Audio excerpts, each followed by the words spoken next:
प्रेमी मित्रों एवं सहपाठियों, मैं दीपक कुमार आज देश निर्माण और राष्ट्र भक्ति के विषय पर कुछ मत रखना चाहूंगा। आजादी की लौ तो तान में ही लग गई थी जो वर्षाल बनकर 1947 में हमारे देश को आजाद कराई। आजादी के पूर्व देशभक्ति के मायने कुछ और हुआ करते थे और आजादी के बाद देशभक्ति के मायने कुछ और हो गए हैं। और आज मैं बता दूं कि आज भी हम महिला सुरक्षा के मामले में चौथे नंबर पर आते हैं।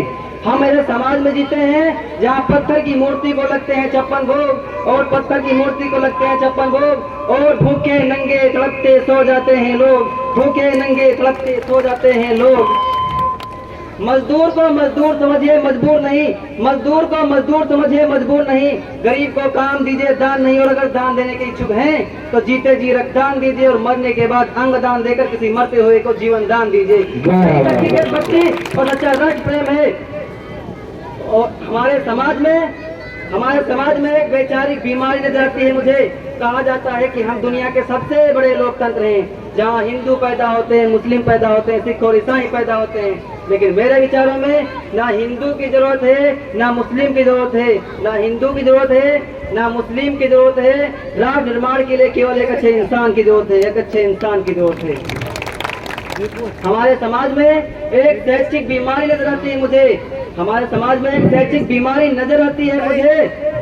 आज विश्व के 100 सर्वश्रेष्ठ विश्वविद्यालयों में हमारा एक भी विश्वविद्यालय खड़ा नहीं हो पाता है।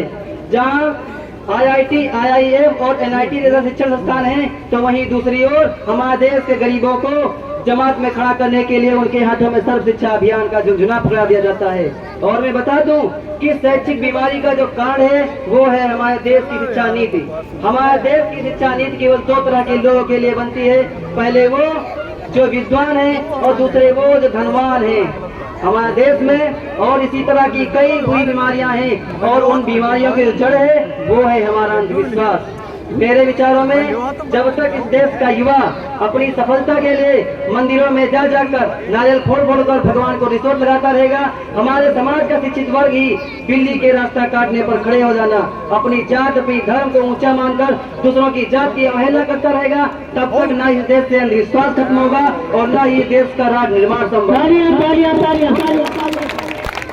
मेरे विचारों में इस देश का राष्ट्र निर्माण तब संभव होगा जब इस देश में महिलाओं की पूजा नहीं उनकी इज्जत की जाएगी। इस देश का राष्ट्र निर्माण तब संभव होगा जब स्वच्छता अभियान में केवल सरकार ही नहीं बल्कि सड़क पर चलने वाला हर एक नागरिक हाथ बटाएगा, स्वच्छ भारत को दिल से अपनाएगा। इस देश का राष्ट्र निर्माण तब संभव होगा जब एक गरीब का बच्चा मध्याह्न भोजन के लिए नहीं बल्कि ज्ञानार्जन के लिए सरकारी विद्यालय की चौखटों पर पैर रखेगा।